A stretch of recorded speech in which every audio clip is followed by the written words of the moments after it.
on the 60th anniversary of the Workers' Party of Korea, the National Book Exhibition was held in grand style.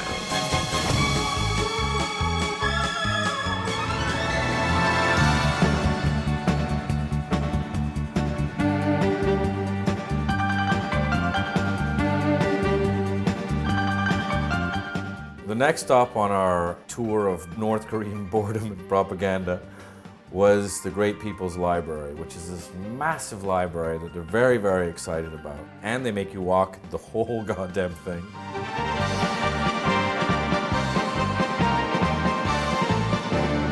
And the first thing you learn is that Kim Jong-il invented the best, most perfect reading desk, because you can alter the level of the desk. So the Great Leader personally sat down on the chair and taught us that the desk should be remade conveniently for the readers to regulate it according to the seating height of the readers.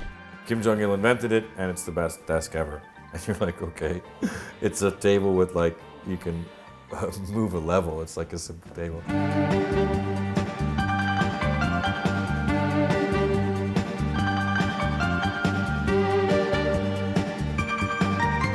Then they take you to the philosopher hotline, which I found pretty interesting, which is if you have a like philosophical Marxist dialectic problem, then you can come to the library and ask the sort of philosopher god. They come here to ask professors about their questions. Then the professors give them the correct answers immediately.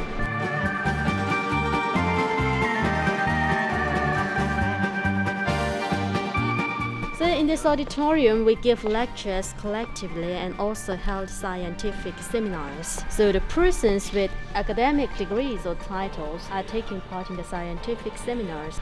And that's it. Thank you.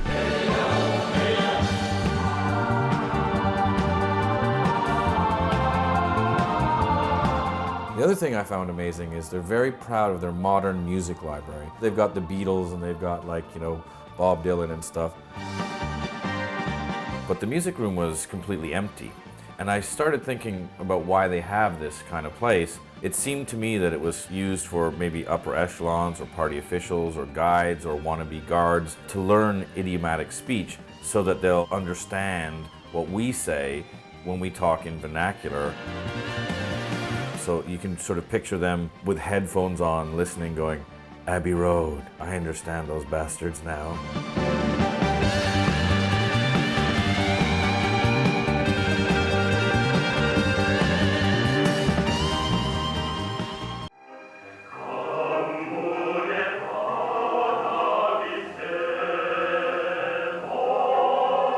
The project was truly a summing up of construction engineering, hydraulic engineering, hydrometeorology, and all other science and technology humanity has so far achieved. A grand monument that could be built by the Korean people only, led by the great leaders.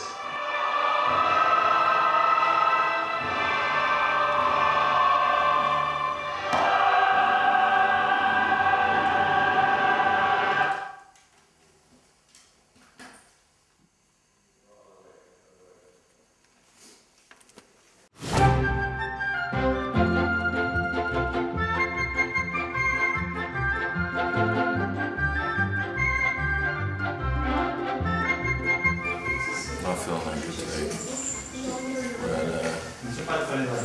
We're at Barrage, and that is stopped a river in the ocean. They made us get up at 6 in the morning. We get put in the truck and we just drive. I mean, we drove for like 4 hours. And when we get out, we're at the sea. And there's this huge thing which is called a barrage. I don't know what a barrage was, but it's basically a huge dam. And they've dammed up the Taedong River. And it's just a triumph of the will, and oh my God, it's the biggest, greatest thing we ever did. And now it's being blamed for the huge floods that they have and the famine because of the floods. And it's destroyed all of their rice growing crops, which they don't have much of because it's a mountainous country. He ended up destroying all the arable land that they had left.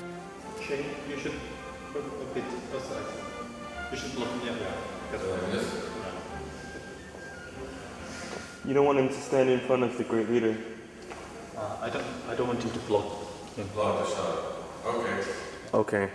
I'm going to stand to the side. Shane, don't stand in front of the dear leader because you're blocking him. Okay. But they're so freaked out about the barrage that we were filming it, which is why you brought us out there, I thought. And they're like, film it, anything more, you're going to jail. Don't stand in front of the dear leader. Our political guard, who we had nicknamed Speedy Gonzales because he looked like a little zippy guy, and he was always everywhere, started to really get mad at us. We just been told not to stand in front of the picture of Kim Jong-il. Actually, Speedy Gonzales, our guard who hates us shooting, just saw us, and he's been not letting us shoot, so I'm just gonna talk about the barrage. It's been beautiful, it's nice, and he's looking at us right now. It's freaking me out. He's threatened Jamie, who's shooting this, with criminal action, which means to go to jail here, which would not be enjoyable. He's looking at me now, so we're gonna walk over here, check out the thing, and pretend like we're shooting something. They had enough of us by this point. At this point, we started to get really scared. They're like, you know what? Stop filming. Stop shooting anything. It's totally insane. One more day. I keep telling myself, one more day.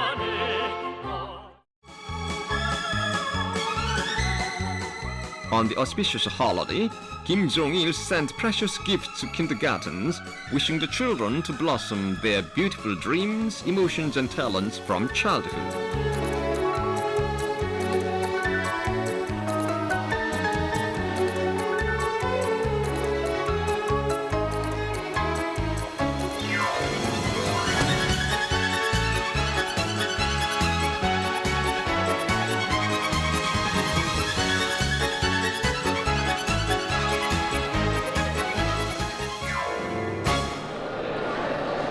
One of the sort of fun / sad times is they took us to a school. And it's a school kind of for the best and the brightest and the prodigies, and you go there and you see how great the students are. And here it's just kids in uniforms being incredibly amazing and much better than we are, of course, at everything. You know, the best needle pointers are needle pointing away, and the best guitar players are playing, accordion players, pianists, the best at computer graphics, whatever. They have people for enunciation.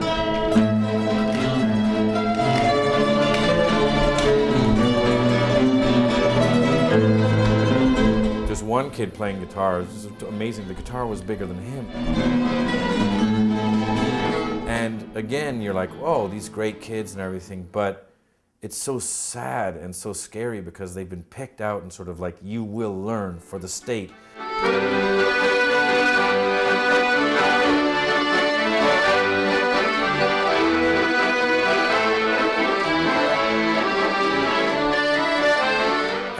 They're learning and learning and learning for the state.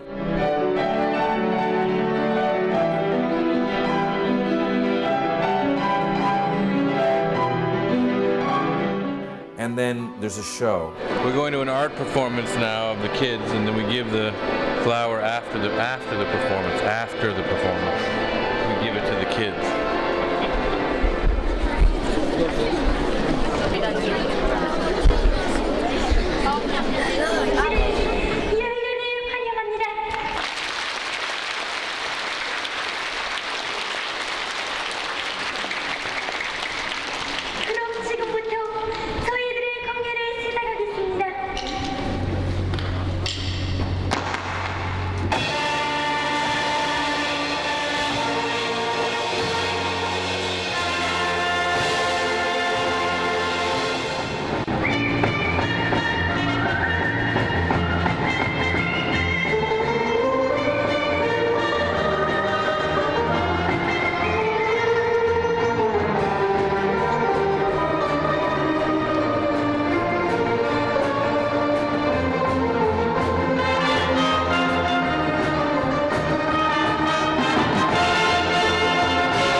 realize everything in this country is for Kim Jong-il. Kim Jong-il likes shows, he likes Broadway, he likes musicals.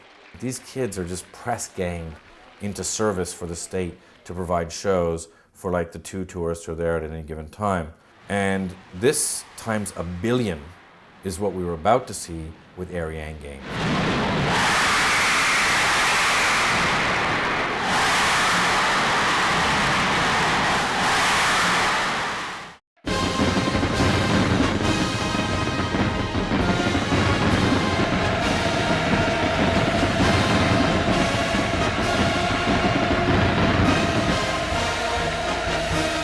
To celebrate the 60th anniversary of the Workers' Party of Korea, the mass gymnastic display and art performance Arang, the Kim Il-sung Prize laureate, was given in presence of Kim Jong-il.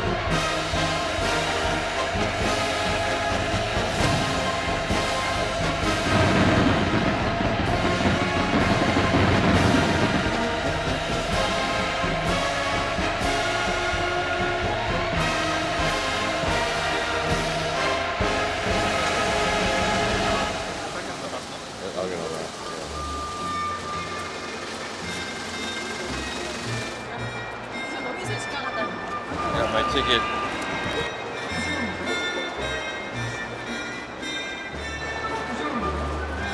This is the waiting room before we go upstairs to the games. But it's, as you can see, very busy, bustling place. The only reason why any tourists are allowed into North Korea is because of what you're about to see.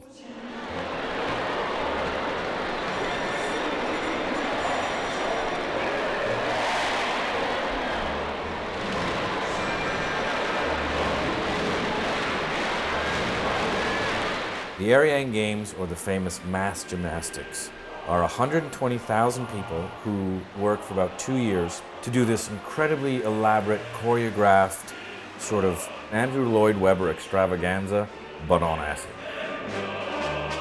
You're sitting on a dais reserved for Kim Jong-il, and you see the most insane thing you've ever seen in your life.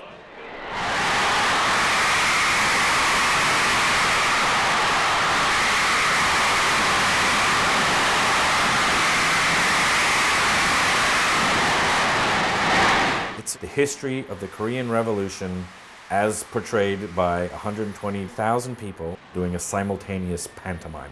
Kim Jong-il likes a spectacle, man, and this is the biggest spectacle in the world.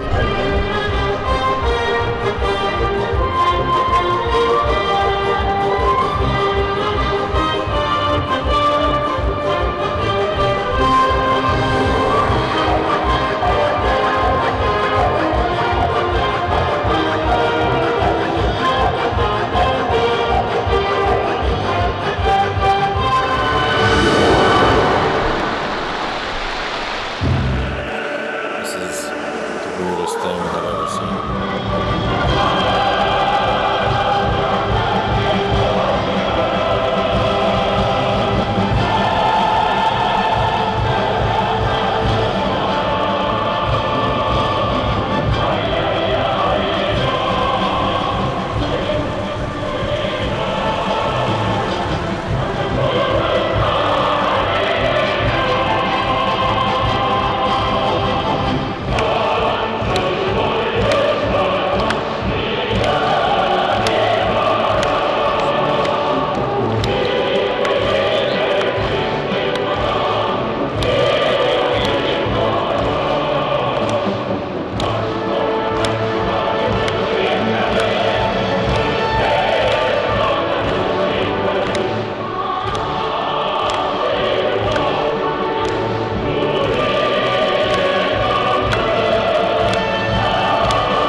Kim Jong-il has shown lofty love and trust to the young people of Korea so that they could succeed to the generation of the Sungun Revolution invariably.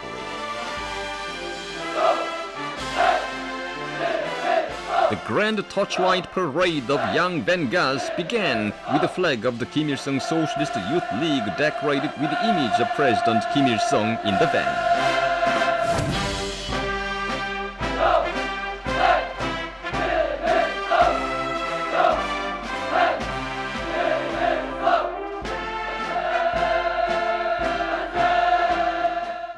Just got back from the mass games, and now we're at the restaurant, and they have like seasoned dog, smothered ox rib, which I guess wouldn't be bad, and then that's about it. But as you can see, it's not bustling here. It was kind of nuts at the games because, you know, we were sitting there right where Madeleine Albright sat and right where Kim Jong-il sits, and like we're sitting here just for us. Everyone's clapping, everyone's doing everything for us. You just sit there and you feel like God. Well, you feel like God if you've slept. We haven't slept in about 3 days, and so we're gonna have a beer.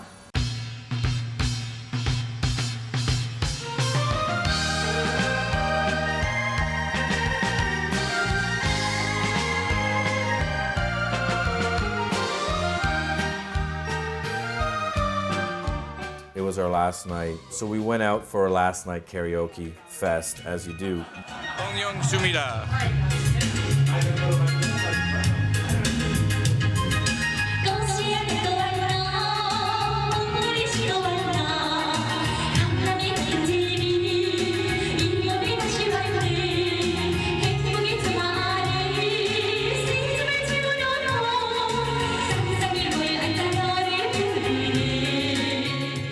But what was interesting was it was a South Korean machine and it had some programmed songs in it, Western songs.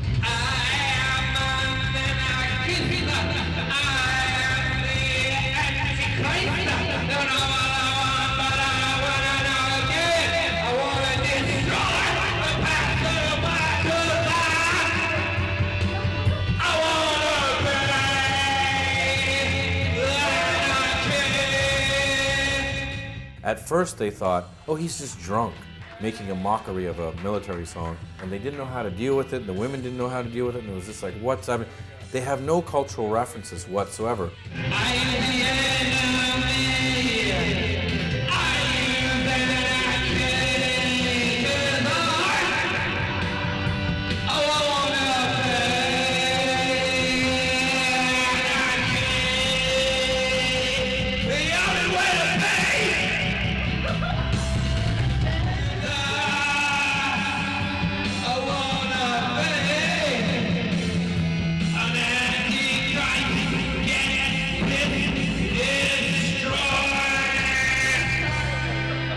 So when I finished singing, you know, they're all looking at me like I'm crazy. And I realized they don't know what punk rock is. Not only do they not have rock and roll, they didn't have jazz.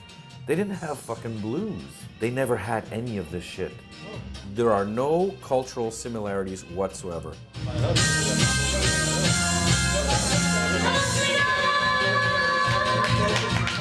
Sometimes I imagine someone coming from the cowboy times, like someone who comes in a time machine or frozen in ice or something, and you have to explain to them what an airplane is, or you have to explain to them, you know, what supermarkets are. And this is as close as you get to that. This is a time machine. This is 1930s Russia or 1950s Soviet Union. So they see me as the Yankee imperialist aggressor, and I see them as the land that time forgot.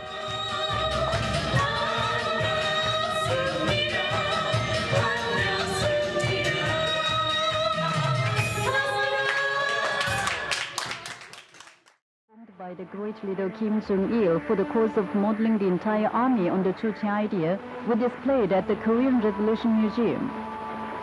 Leader Kim Jong-il put forward it as the general task of army building to turn the people's army into the army of the leader and the party by modeling the entire army